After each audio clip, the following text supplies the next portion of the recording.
Okay guys, in this video I'm going to show you how to get your EIN number for your business, which is the same thing as your tax ID number. You're going to put in irs.gov in your search address bar.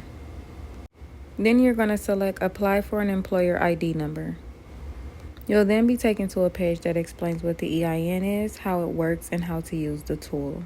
This is the information that you'll need. And I'm going to walk through this application with you. Let's begin.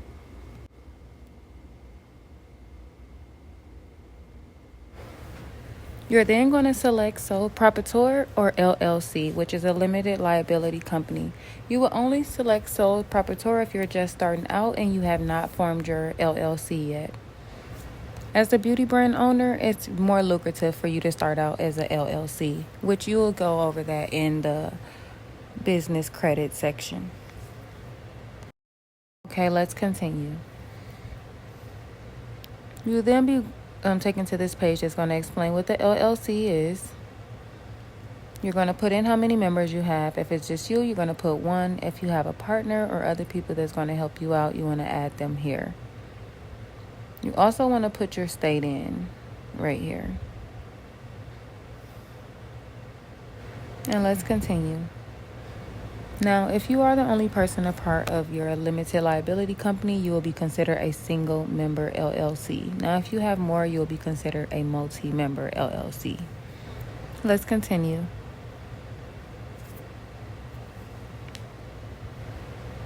On this screen, you're going to choose started a new business unless you actually already have a business and you're changing the type of organization. You purchased the business for banking purpose or hired employees.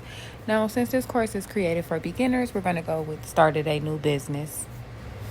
You're going to enter your name and last name. You can enter your middle name if you want to, but you don't have to. And then you're going to enter your social.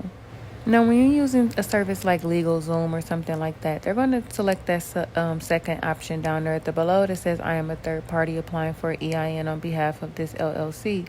But since you're doing this yourself, you're going to select that first box.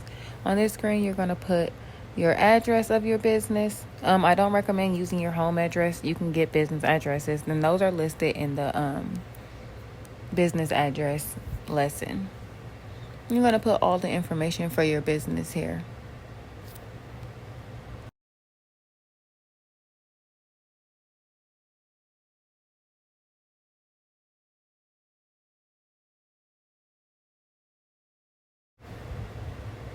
Now, as you can see, the IRS tool does not allow for special characters, so you do not have to worry about using them.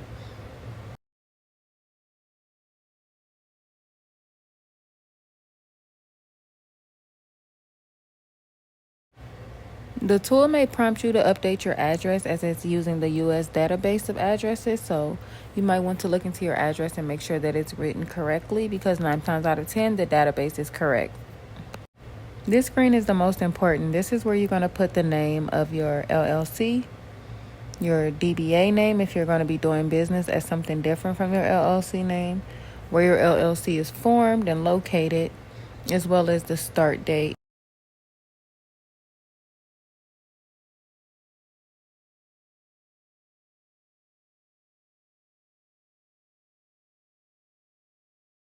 Now, for beauty brands, I usually mark no on all of these, but if any of this applies to your business, you're going to mark the yes to it. Now, if you already have a business and you have employees, you want to mark yes to that last question, being honest with the IRS.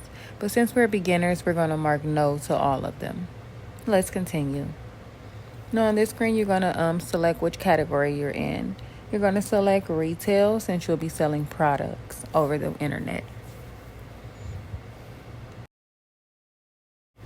The reason you don't want to select wholesale as your business type is because you will be selling retail as a branding your own business as well as wholesale wholesale is considered a high-risk business. So you don't want to pick wholesale as that will restrict you from certain types of funding. Let's continue. Now, if you have a storefront, you do want to select this second option, but for us, we're going to be selecting the first option because we're just starting out and just getting selling. So we're going to be selling goods exclusively on the internet, and then we're going to build up our brand and scale it to a storefront. Let's continue. And now this screen is very important. If you want to start building today or within at least a week, you want to select Receive Letter online. If you select Receive Letter by mail, you're going to be waiting up to 4 weeks. That's an entire month to get your EIN letter. So you won't be able to set up bank accounts, get a Shopify website, or do anything. So you want to do it online. Let's continue. Now on this screen, you're going to see your EIN number assigned. On the first one where it says EIN assigned will be your number, and then it will say your legal name, exactly what you have registered it as. And I didn't say this before, but make sure that you're putting LLC at the end of your legal name if you're doing an LLC. You're going to click here for your EIN confirmation letter, and once it opens up, you want to make sure that you're saving that to your files because you're always going to need that for your business when filing taxes or opening up bank accounts, opening up merchant accounts, or anything to do with your business. All right, guys, that completes the lesson for this video.